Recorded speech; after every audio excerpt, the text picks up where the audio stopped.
So I know I did not go live on Wednesday. I'm sorry. It was like my first day back after Christmas break, and things were crazy. So I didn't go live, and I'm sorry. But I have a special guest today. Here we are. Here we are. So Suzanne Galdun. Did I say that right this time? Galdun. Galdun. Yeah. I did it. Yeah. All right. Galdun. I always want to say it different. But Suzanne has been a really, really fun, like, teacher, friend, student. We teach each other. And I am just getting so many amazing epiphanies in my writing. And it's been really fun, actually, because over Thanksgiving, I was teaching her. And we were like, we just get like totally geeking out about like, oh, yeah, well, you know, of course you guys know my mentor is Charles the Comfy. And Suzanne's mentor is Mary Wanless. And so at like, if you look at it kind of from far away, you would think like, oh, they say very different things. Charles is always talking about everybody needs to lean behind the vertical. And Mary's like, get less down into the horse's back, you know? And so you're like, oh my God, is that like totally opposite? And like with all great writing and great teaching, the truth is always in the middle. Yep. And so it's been so fun. Like I feel like Suzanne does a really awesome job translating Mary. And I feel like I do a really great job translating Charles. And so it's been so fun, like really just a joy to just be kind of... We're like meshing the two completely together. And we're like, oh my God, that's what Mary calls this. And I'm like, that's what Charles means when he says this. And so it's been really, really fun. And so I wanted to kind of, we've already done, I think maybe at least one, but maybe two of these. I think just one. Just one. We only did one. And I think it was a big epiphany for everyone about the thumb on the rein, which we will circle back around to that because you cannot hear that enough, along with shorten your damn stirrups. Yeah. we're broken records about that. Yeah. But if it doesn't hit your ankle bone, it's too long. Yeah. But I want you guys to get to know Suzanne a little bit more, and I want for her to sort of tell us a little bit about like what it takes to become a certified instructor through Mary Wanless and her instructors program. And just kind of, you know, we were actually kind of deciding what to talk about, and we're like, let's like what are the top 10? You know, I always love like top 5 or like top 10 takeaways, you know. And she's like, well, you know, in perfect like horse mastership way, she's like, well, it's different for every person. and I'm like, no, but like I want to know like a list, you know. And she's like, it just depends. I'm like, that's the hardest answer. But so then we're like, okay, well, I'll talk about like my big takeaways. Because I've been learning to ride for a very long time and have spent so many hours and so much money on becoming better that haven't we all? They're like interesting epiphanies for me. I feel like they are probably pretty general concepts that are like, oh, so that's what you mean when you say, and that's what thumbs up really does. means. Yeah.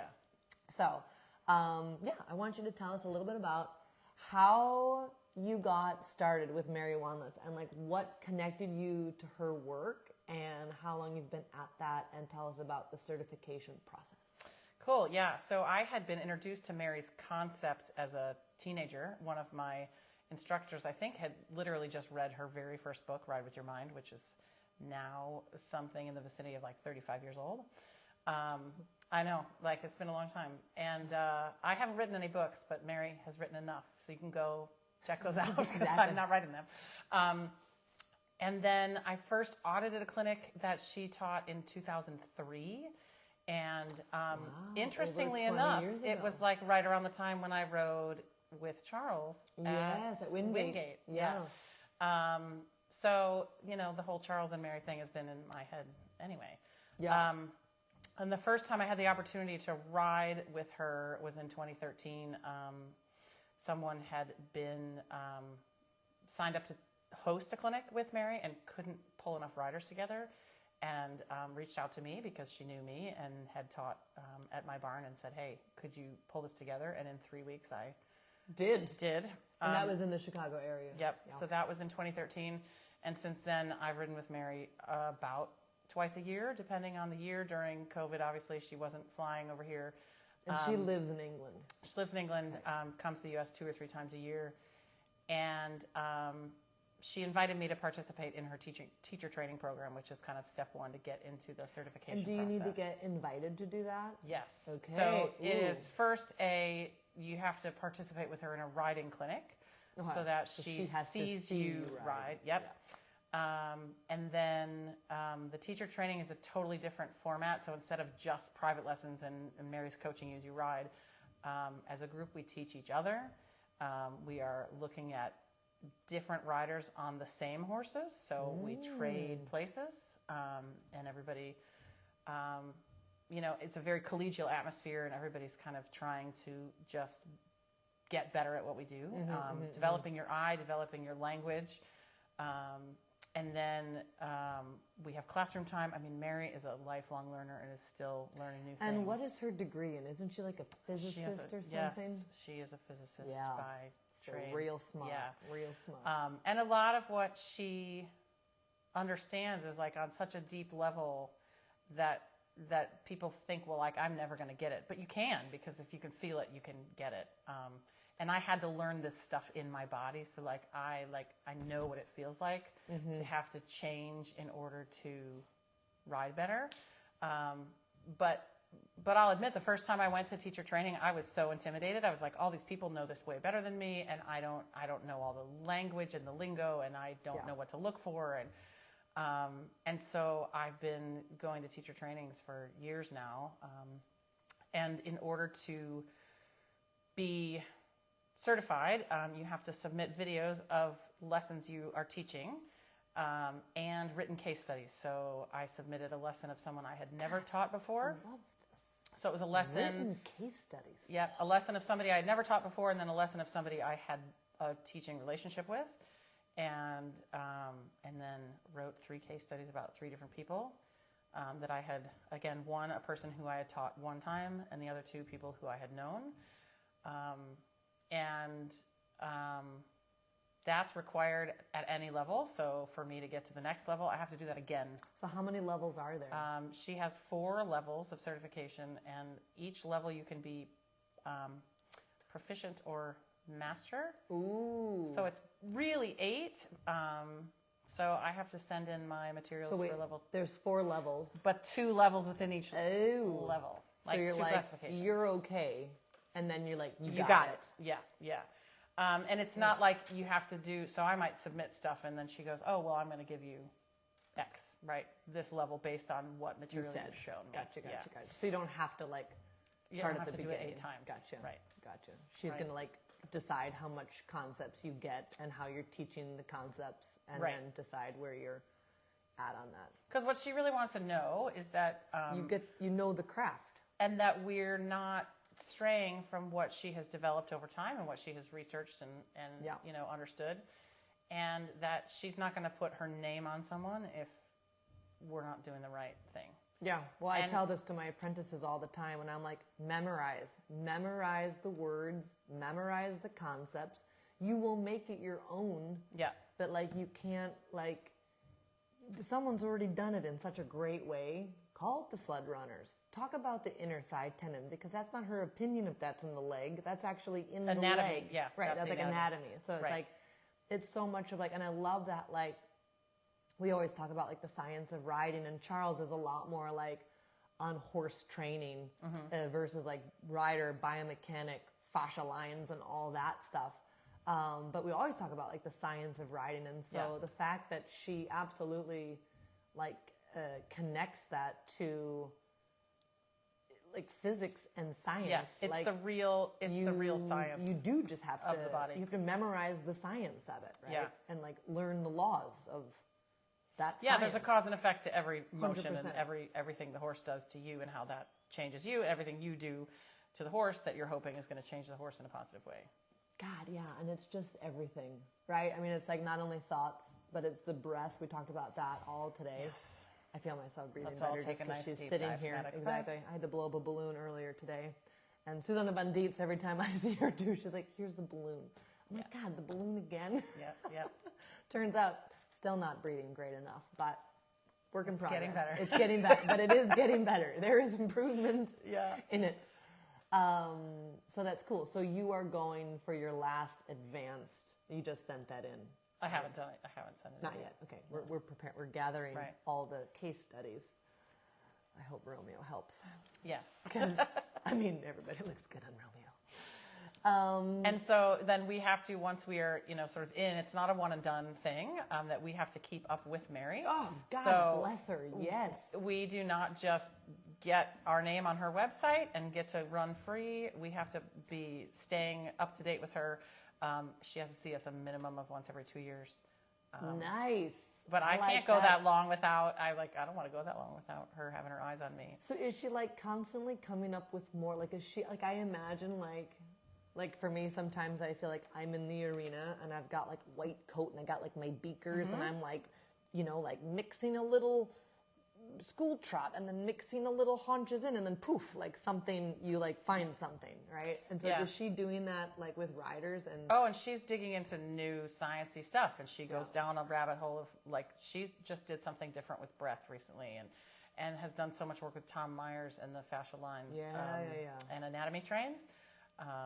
Cool. And connecting that. So that was her last book that came out a couple years ago, really digs into the fascial lines and Tom actually wrote the foreword to that book. Oh, that's cool.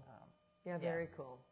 Yeah, and she's always just reading new things and experiencing new things, and because she's interested. A lifelong learner, and it's just being able to share the knowledge, and that's what I love doing too. Is that like I'm always feeling new feels in my own body and my own riding, and then experimenting with people like you or anybody else I teach. It's like, does this work for you? If it doesn't, great, move on, right? Yeah. But if it works for you, then it can be a huge impact in the whole overall system of how you ride your horse. Yeah. Or any horse. I mean, I need to do a whole nother live about like how this has affected me personally, because the last time she was here, it was like a profound, and like today was awesome too, but like last month was like profound. I was crying. It was like amazing. It like totally changed my riding. Yeah. And it was totally related to what I was doing with my sports psychologist of like riding what you want. And Charles, this is Charles. We're like, ride the horse, tell him what to do, not what you don't want him to do. Right. Right. And like Michael Barrison, ride the next best balance. Like all good riding and living is about being in the next best space in order to deal with the next thing that's coming. Right. And I would say, I'm going to interrupt you, but I would say like, tell your horse what you want instead of what you don't want. And reacting to what he happens to do. And also getting into your body. So often we get like, oh, this is what my leg does, or this is what my hands do, or I do this. Well, what do you want to do instead? Like, totally. Where and do you tell want your to body be? Yes. what to do. Yes. Because just as we're like, oh, he's behind my leg, kick him, right? Well, you're behind the center of energy. Totally. And you're like, oh, that's just how my seat is. Right. And it's like, well, it doesn't need to be like that. Right. He's just like that. It's like, or it could be different. Right. And where does that start? Because different, like I'm the poster child for it could be different. She showed me. She's like, this is what I used to ride like, and this is what I did. And I'm like, oh. In like 1 minute. Yeah. You change people. Well, I mean, that's what I hope to do. But it really is. So I have had such profound change in my own riding, but I had to work really hard for it. I mean, like, this is like a side view. This is how this is really going to be attractive, guys. But here we go. This is how hollow I used to be in my back, right? Like my front is really tall and my back is all hollow. Can you stand up and do it? I guess I can. Okay, we need a video. Okay, here we go. Oops, there's the table. I just swore. Okay, yep. So this is like, here's my nice flat back now, right? This is how I used to ride. No, it was worse than that. It was like that. It was like that, right? Like, I mean, like my tailbone went so far out the back door, and I herniated discs in here in my lower back when I was like 26. But now I live like this. Yes. Like Note the belt. The belt is now horizontal. To the ground.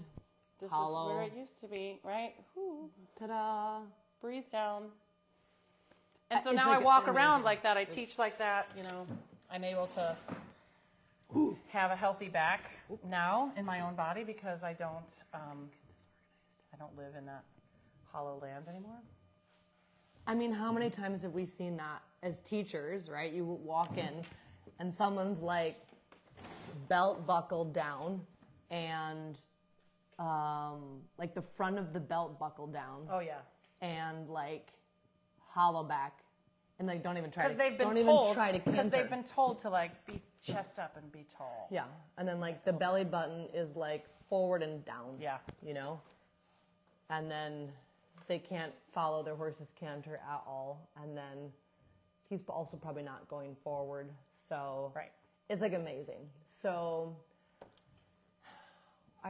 there's so many things. There's so many things.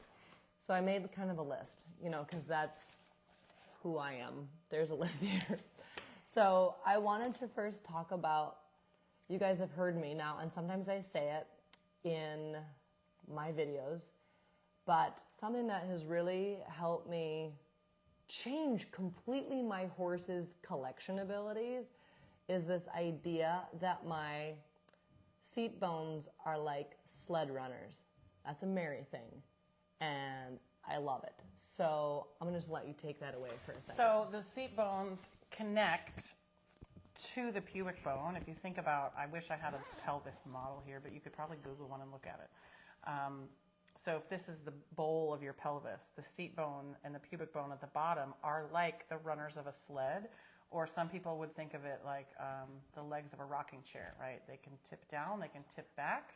You could have one that goes whoops compared to the other. This was me for a really long time, that my left side would kind of go forward and down away from my midline, and I had a really hard time getting my left seat bone to come back and down because my left side of the pelvis, there's cartilage here between the front of these sled runners and your pelvis, so your left side could be different than your right, but you can change it.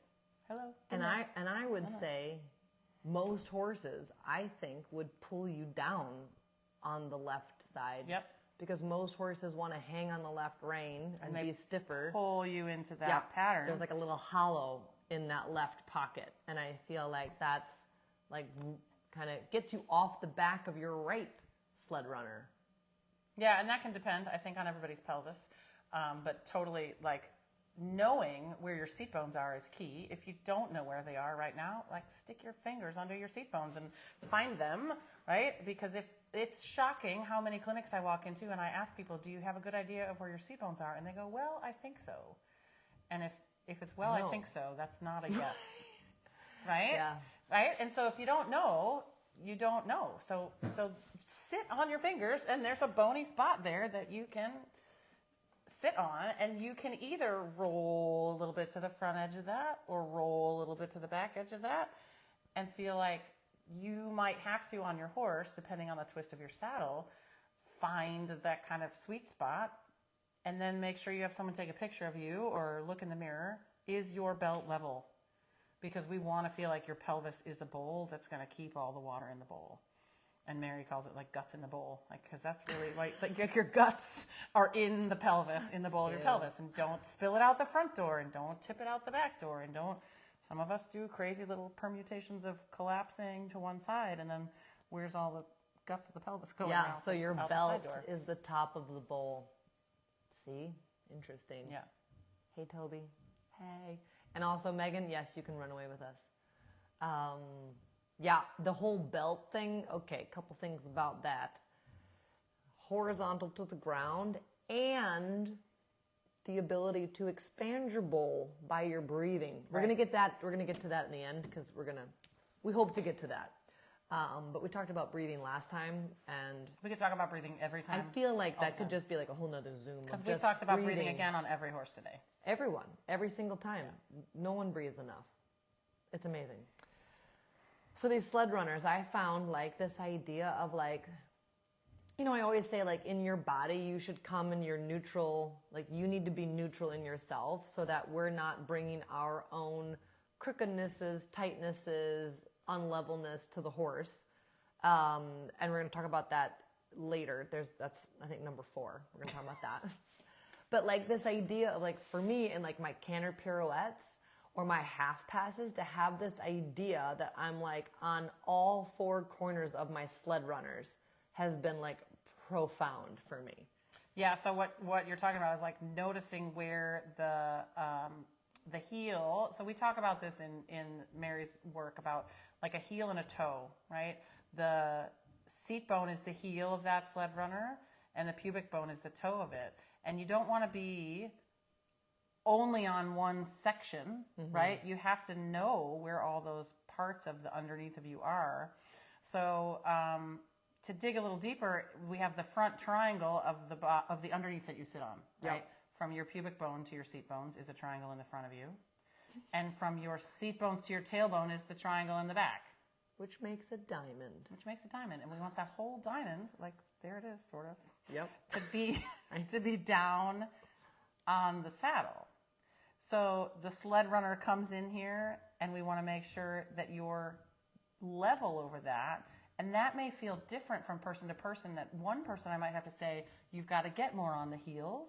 One person might have to get more toward the toe. But if you don't sort of know where you are, you're going to be sloshing around trying to figure this out on your own. So I think some homework about your seat bones tomorrow is about discovering, where's my diamond? Am I equally between all sides of the diamond? And then like, can I identify like the back of my seat bones and the front of my seat bones? And then like, am I equal front to back and side to side? Yeah, and going like way far forward and leaning way too far back. And then maybe tipping left and tipping right in the saddle to kind of discover your range of motion in order to figure out where neutral is. And you probably need a mirror or a ground person to know, because your body is going to lie to you. Your brain is going to lie to you. Let's put it that way. That you're going to say, well, this is home, this is normal. And then you look in the mirror and you're like, I'm really hollow in my back. Yes. Or I'm really because sitting too far down. What's comfortable feels right. And what's comfortable might be wrong. It's just comfortable for you and your body. And your little reptile brain, Sally's going to start going crazy. And she's going to be like, don't change, right? Because that's going to like affect our balance. And then we just like connect to the wrong position because it feels right. Right. And change is hard and change feels weird. And that's the end, period. Right. Then people are like like, said earlier. People are like, and that's the no. end. It's hard. No. That's the end. Right. Keep going. Keep trying. And breathe. But yeah, being able to kind of, if you don't know where your seat bones are, or if your seat bones disappear in certain moments, like flying changes. I don't know who you're talking about. A lot of people, actually. I'm talking about a lot of people. But knowing as you're sitting, listening to us right now, clench your butt on purpose is going to lift you up, and your seat bones are going to disappear into your body. Now let them go. We just did that. Like, let's do that in unison. Clench your butt. And down. So if you can't sit the trot, are your seat bones sucked up into your body and your bum is tight and then you're stuck, bouncing? Yeah. No bouncing, people. No bouncing.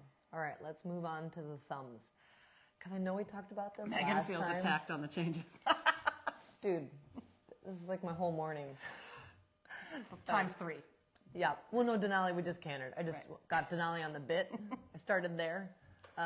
And then the changes were awesome later. But let's talk about the thumbs. Because, shall we? I mean, it's kind of amazing how the thumbs are connected to everything. And you just take it away. Yeah, so Do it real close to the camera so they can see it. this is the side view of the hand, right? Notice the bend in the thumb, right? And JJ talks about this. Spanish Ride School talks about this. Every little book, roof, every little mountain. like, chapter 1 says, like, there's a picture how to hold the reins. And we can all admit it. We all skip chapter 1 because it's boring, right? But that's like basics. Yes. And basics are not boring. But there's a reason, right? So So many reasons. So if you're going like this and you sneak that little index finger out, this knuckle sticks ahead of the other ones, Your thumb's now flat. Guess what? There's tension in your wrist. Oh my God. The horse is going to feel it in his mouth. Right. Right? If your fingers open, I'll just break them. No. But being able to press, so here, this is now the rein, right? Being able to press your thumb onto the rein is the softest rein aid you can give. Hallelujah. Right? And then and it keeps your rein the right length. Because now I can't pull the rein out when I'm pulling on the bit because I want to scratch my nose. But if your thumb's here, I can pull my rein right out. Yep. Right? So the other big connection that I think people don't realize is how that line connects from your thumb up into your chest. So you can do this right now if you kind of stick your fingers into your armpit and then press your thumb. You should be able to feel that up into your pec, right? So if it's the tendon. Yeah, it comes into, and sometimes you might have to go search around a little bit, right? You might have to find where you can feel it. So if you haven't been able to find it, move your fingers a little bit down, move your fingers a little bit further into the armpit, right? I keep laughing at Megan's comments. But it makes sense, right? So then do the other hand, because the other hand might be completely different in terms of your ability to connect it up into your shoulder.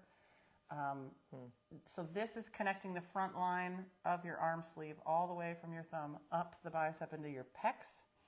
The bottom of your hand, we get a lot of people who do this. Oh, yeah, that's right? a broken pinky waiting to happen. So the bottom of the hand, that line connects all the way up the back into your lats. Ooh. So if you have trouble keeping your chest open or you get told shoulders back a lot, have you done this? Have you collapsed the pecs and let go of your lats by letting go of your fingers first?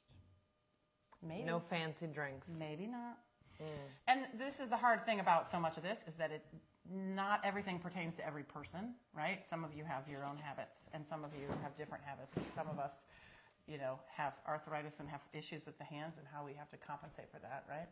But it's all about kind of knowing your body, too. Yes, body awareness is next on the list. We're making our way down our list over here. Awareness. Okay, so as a teacher, sometimes it's really, I feel like if people were aware that there's a better way to do stuff, then they would choose to do it in the right way. Right, we're all trying to ride better. Yeah, we all love our horses and we all want to ride better. And none of us really want to kick and pull. Correct. But if we don't have the body in balance over the horse, kick and pull is what we resort to, right? Because you're out of balance, so you're pulling to stay on, and you're kicking to make them go, but you're putting the brakes on and the gas on, at the same time. And the horse is mad, and things don't go well.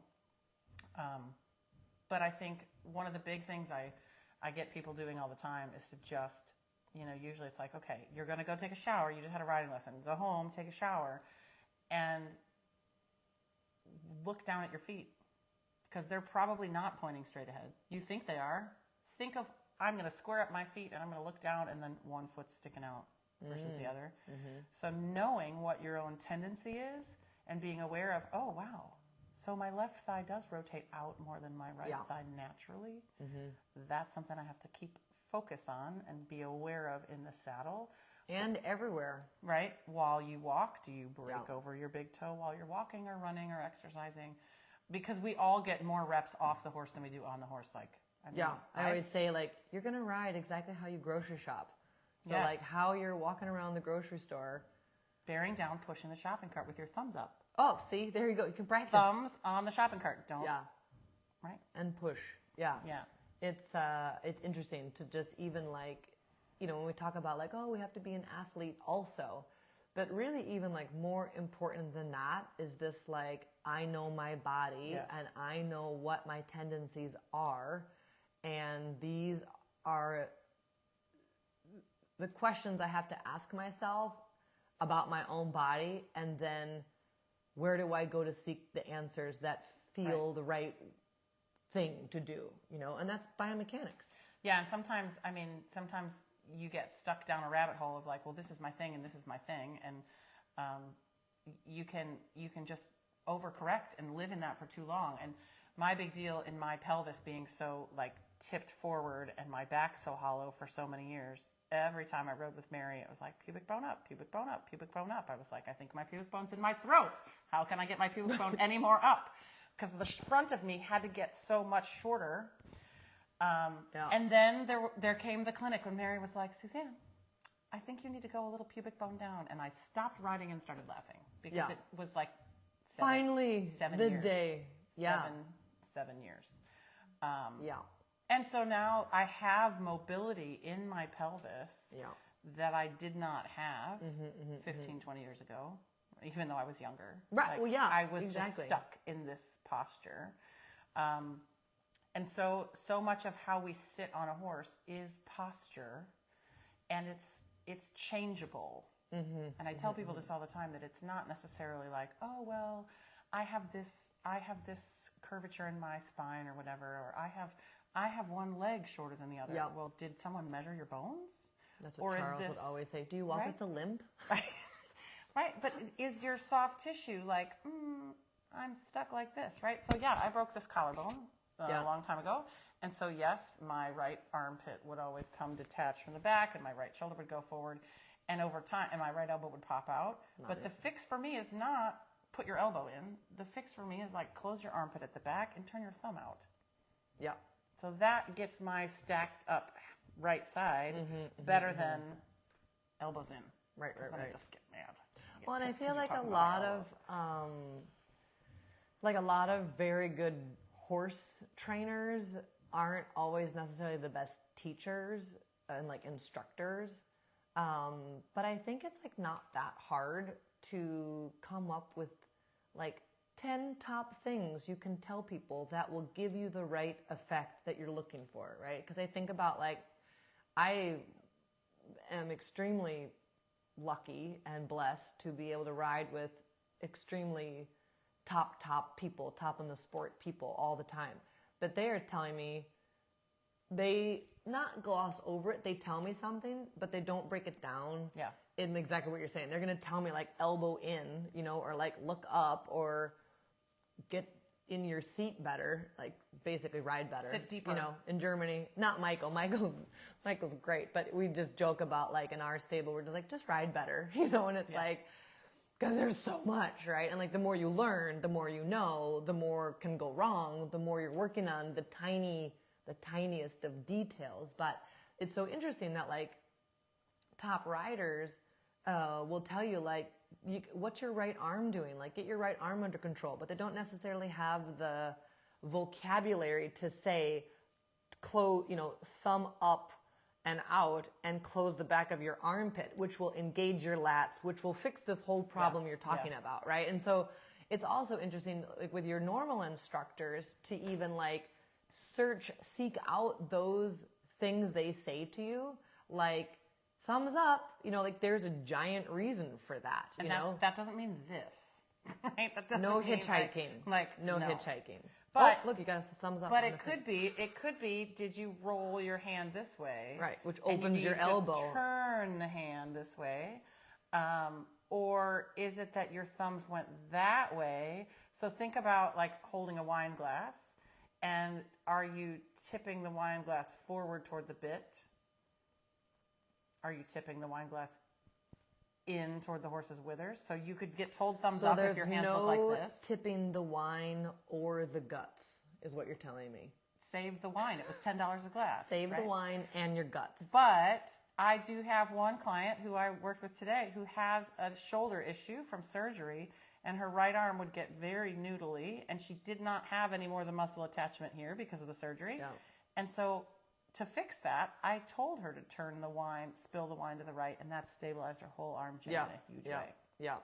Which, of course, creates that pillar on the right side we talk about in Charles language, which creates some place for the horse's right hind leg to step under, thus improving your right bend, which is what this is all about.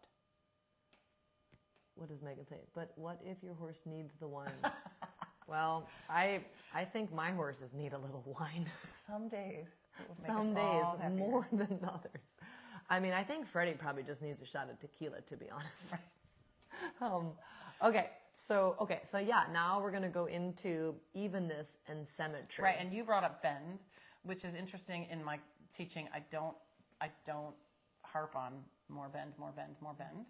I will just say a blanket statement. I think American dressage has perhaps become too obsessed with my horse is not bending, right? And so then you get riders who like crank the neck, but the bend is not through the rib cage. And this is a whole, we could do it separate live. I wrote like 6 pages of notes on this lateral supplements. I feel myself like my heart rate's going up yes. about it. Yes. We're just, okay. So we're just going to say that what we need to be able to present to the horse is evenness. Yeah. Right? That you as the rider. It's like the neutral body. If the horse is like heavy on the left rein and leaning on your left leg, what's going on in the right side of your body? Nothing. Right? And that's the teeter-totter, where like most times when they're on the left rein is because the right hind leg's over in Timbuktu. Yeah, and that then you're getting all this sensory input into the left side of your body as the rider. So that's what you're focusing on. We have to be able to go, wait, what's my right thigh doing? What's my right rein and arm chain doing? Right. Because if you're all up in his left business, he has no reason to use his right hind. And you're dealing with the symptom and not the cause. Right? But also we have to say, hey, like, here's my right rein. You could go there, but if you've got 80% of the horse in your left hand and you only feel like 20% of him is in your right hand, then your right hand has to be more present. Woo, girl, yes. Oh my God, yes. Your right rein has to like pick up the right side of the bit. And your right thigh has to connect to the right side of the horse. And sometimes that feels like it has to get so crazy narrow because so much horse is to the left of center. Pulling on your left rein. Yeah. Yes. And we always say, like, because what do we do? Either we're told to do or we want to do, because he starts pulling on the left rein. We want to like flex him off. Stop him! Like you hear that a lot in the warm up at the arena. Stop him! And I'm like, what is that? You're like, you see sign? Like, what's happening? But then there's like chew, chew, chew on the left rein. And it's like, it's so hard to think about that it's not the rein that he's heavy on, it's the rein that he's absent in. Yeah. And so you've got to get the horse, and again, like that's where I go into the 4 channels of throughness. You got to get the right hind leg connected to the right rein, which you just talked about in your body chain. Yep.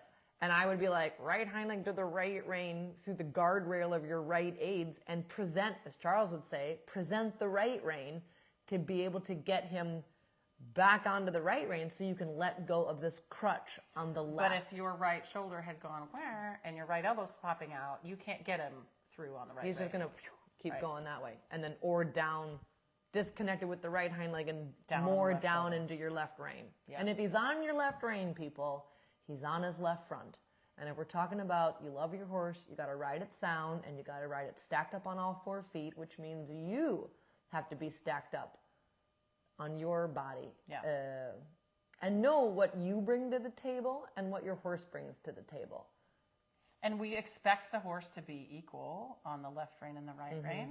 How many of you can ride equally well with your left hand and your right hand? Yes, I say that all the time. Not it.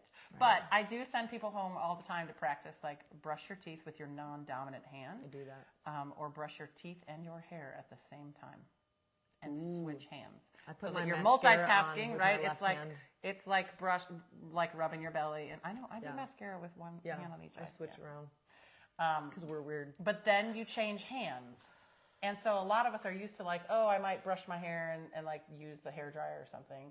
Yeah. But when you have a different motion of the brushing of the teeth, and is that's side to good side. for neuroplasticity. Absolutely. And then the brushing of the hair is this way, then change hands and do it the other way. Like I can do that because I practice it. Yep. When I played basketball, I could shoot with my right or left hand. Not like free throws or anything, but. And checking in with your balance too. Can you brush your teeth standing on your right foot? And then brush your teeth standing on your left foot. Well, I know what I'm going to be doing later. Right? We're all brushing our teeth tonight, I hope. That's right. While I tap my head. Right.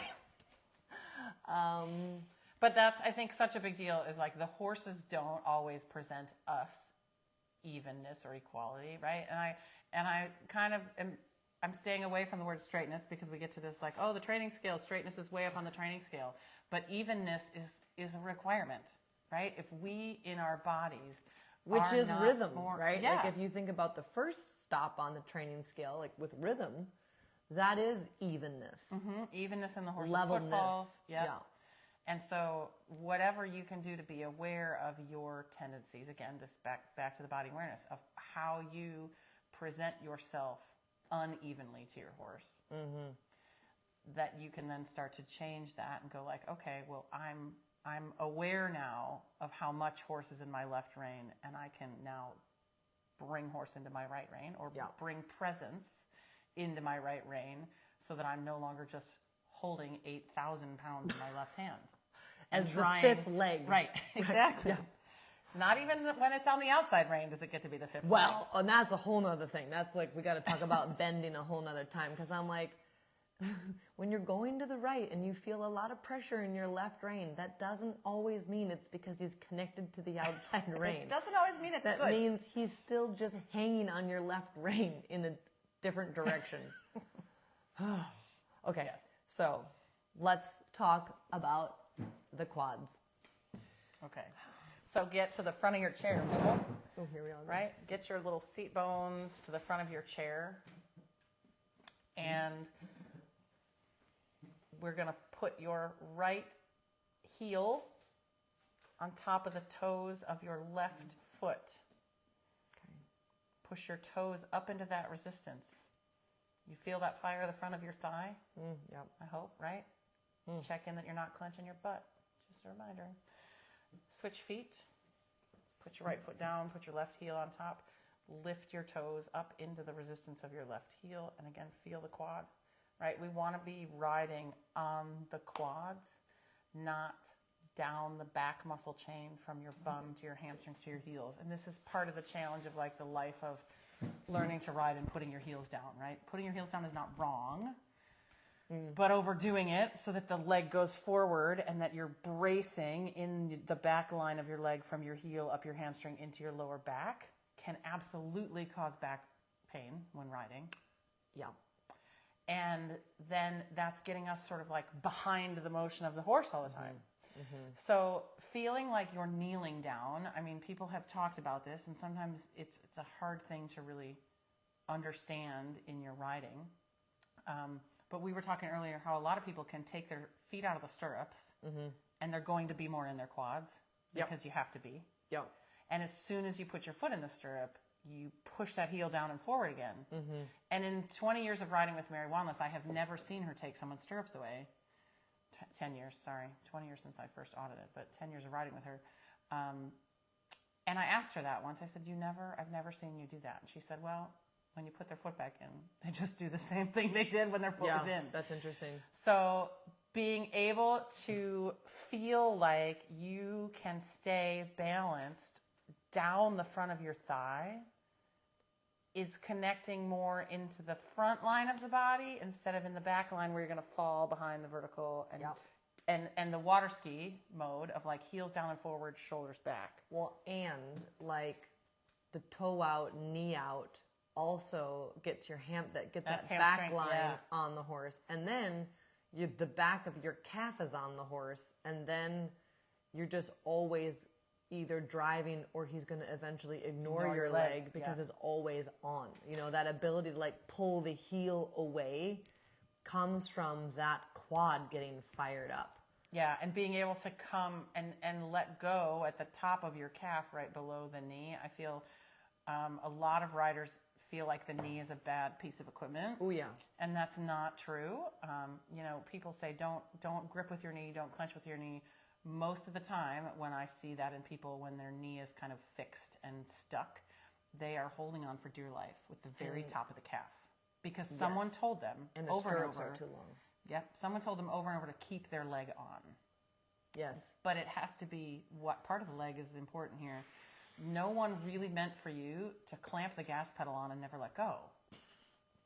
I mean, right? I say this all the time. Like, we can agree that the calf is the gas pedal, yes? Can we agree that the gas pedal is not your security blanket? Oh God, right? That's the last thing you want to be gripped on with is that. Right? And now a lot of people know what the thunder shirt is for a dog, right? I just said that yesterday. So your thighs are the thunder shirt for your horse. God bless you. That he is going to feel more secure, provided you're in the middle of him and not uneven and presenting evenness in your seat and your thighs. And I know we talk about like the legs mean calf, right? And thighs are part of the seat, you know, but like when people say like a hot horse needs more leg, that means like a shorter stirrup and a closer thunder shirt, like a huggy, like just a warm hug, you know, and not like your Don't calf, try to your be loose calf and let your legs flap. clamped, but it doesn't also mean like calf clamped on, right? Like the calf should always be breathable, Yes. as if like the inside of your ankle bone was attached to the ribs, and you could like let your leg breathe like a bellows, which helps a horse feel like it can move its ribs, you know? And Because that's in the discussion of leg on, no one ever actually meant for your ankle to be holding on. ever, or the back of your calf, like, Right. you know? And I think we get a lot of people whose foot kind of curls around. And so if this is your feet, it's like the big toes are up and the pinky toes are down because the rider's leg is trying to bow around the horse and keep the whole leg on. But if you keep your whole leg on wrapping around to your ankle, then your thigh is going to come off at the top. Right. And then what happens to his back? It drops out from under you. Well, because there also has to be this like cushioning of the seat bones by this engagement of that quad. Yes, we don't want 90% of your weight in your bum. Yeah, and like just seat, you know, because even when you ride without stirrups, you play with that tomorrow, even if it's just that walk. Like if you put your toe up and you keep your knee like the inner thigh rotated in, you're going to feel a buoyancy in your thigh and your seat bones, which actually gives you the ability to like weight load be lighter, you know, sit back to the right. Like it just gives you more ability to be mobile. Yeah, and we talked a lot today in all the lessons about having stability and mobility in the rider's body. That sometimes stability, to someone who's too noodly, stability feels like tension. Right. And stability is important, and stability is not in itself tension, but if you stop like breathing, tone is seriously a good thing, right? But if you stop breathing, that can turn into tension. 100%, right? Then what do they say? That like the only difference between fear and excitement is the breath. Yeah, yeah. So there you go. And now that leads us into our next segment of emotions and breath. And I think a lot of us unconsciously show up to the barn with a lot of outside emotions that... Like, can you just imagine sometimes like what a horse feels when your like energy force and your life force like walks in the barn and you're dealing with all of this like crap from your day? It's just like, whoa, this is like a lot. And some horses are so incredibly sensitive to that. And that some horses are like, I don't even care. Like they've shut down because they've learned to just like tune it out because there's too much. Sometimes it's like you show up with so much that the horse is like, I can't even deal with you right now. And they know so much more about what's happening in your nervous system than you do. Oh my God. All the time. All the time. That's how they survive. Yeah. They're connected on a whole different level. And breathing out loud is one of the ways we can actually speak the language of the horse. Because what do? Two horses go nose to nose when they meet each other. Mm-hmm. Right? You can make that noise when you're riding and the judge cannot give you a -2. Yep. Because you're breathing. So you can ride your whole dressage test. I did it. I didn't get a -2 for that. Got a -2 for riding the wrong diagonal line. Oops. Don't go all the way to the corner. That's right. V, right? Not P or what? Or not F. Yeah. Well, and I think there's like there's a great sense of fear. I think also, like I feel like there's a real epidemic of like we love horses, but there's a small sliver of fear running through a lot of my riders that I help. Yeah. And I think that like. And I've had that too, right? Like I just got a new big horse this year And they're like, oh, he's got a spook in him. And I was like, well, what does it look like? What does it feel like? When is it going to happen? What's it going to do? And then it happened in that clinic I was riding with you, and he just went, wah! And all settled back. That was it. Yeah. Yeah. But you don't know, like, it's fear, until it fear happens, of the unknown. yes. It's like scary for everyone. I don't like that. But also, I think for some people, there is a legitimate fear of injury. And I think that's something that you have to consider off the horse, right? Whether it's like with a sports psychologist or something, or is it if your body has a thing that you're like, I cannot fall off because of whatever's going on in my body, then maybe you need to not be riding right now. Yeah. Because if you cannot fall off, you should not be in the saddle, because we can't predict that every horse is going to be perfect all the time, of course. But sometimes the fear is really fear of not being good enough. 100%. Right? And I mean, I've definitely felt that recently of like, no, I got this fancy horse and I'm going to screw it all up and I can't do it right and I haven't been riding big, you know? And you just go down the rabbit hole of those emotions. And all of that negative self-talk is detrimental to progress, right? Well, and again, like that riding that future step of like, what do I want the horse to do? You know, and the minute we get really even, you know, it's really about, and I'm going to do another live about this in the next couple of days, about like with the new year coming, like who do I want to be stepping into the new year? But it's also like, who do I want to be stepping onto my horse today? Yeah. But also like, who do I want to be in every next step? Because like every next step the horse takes is this opportunity to be better than you were the last step. Yes. And the more you're like focused on what did I just do, you know, or what is he going to do in the future? Like that's wasted energy. And we've got to like focus ourselves back in to be like, what can I control? I can control myself at this exact moment, and now the next moment, and now the next moment. And I don't even have time in my head to be like, what the hell just happened? You know? Right. Or what might happen next because, oh my God, that person just came in with that horse who I know is a little bit reactive and my horse doesn't like that. Yeah. So the easiest thing to do is to go back to a good breath. And if you don't know how to take a good diaphragmatic breath, like go get an app. I mean, there's like so many, there are so many ways to learn it and to practice it. But one of the easiest things to do is just lie down on your back, fold your hands over your belly, and when you're prone on your back, push your hands into your belly and take a breath. Oh, look, you can see that on the video. I'm not breathing up in my chest and letting that out. And the exhale is just as important, because if you don't let the air out, there's no room for the next breath in. So that's why I often have riders exhale out loud to make sure that they're doing it. Or I have you talk, or I have you make noise. Psh, psh, whatever you need to do. Like count to 10 while you're cantering, or even just count 1, 2, 1, 2. Say the alphabet. That's like a neurological thing where it's like going back into something that's easy and childlike. So that can take you out of the fear state of like, I'm cantering, oh my God, I'm cantering, and I'm afraid of cantering on this horse in this moment. Yeah. But if you can say the alphabet, that actually helps. Mary Had a Little Lamb works for me. Yeah, that actually helps you get into that sort of better mental state where you can actually handle the present. And be available for the present. Yeah, yeah. You know, like being relaxed is the best way to deal with whatever might happen, you know, and usually our fear of what might happen is almost always way greater than when it actually happens. And it happens and you're like, oh, well, that wasn't, I was so scared it was going to be so much bigger than that, you know? And then it's like the first day of school, we all had those jitters, right? You're like, oh, I'm having this fear of the unknown and going to school. And it's like, oh, actually, I did hard things. I survived. You know? Exactly. Yeah. So thank you guys for listening. Thank you for all of your knowledge. Where can people find you? I'm on Facebook and Instagram at Positively Dressage. My name is Suzanne Galdun, and I clinic a lot all over the place now.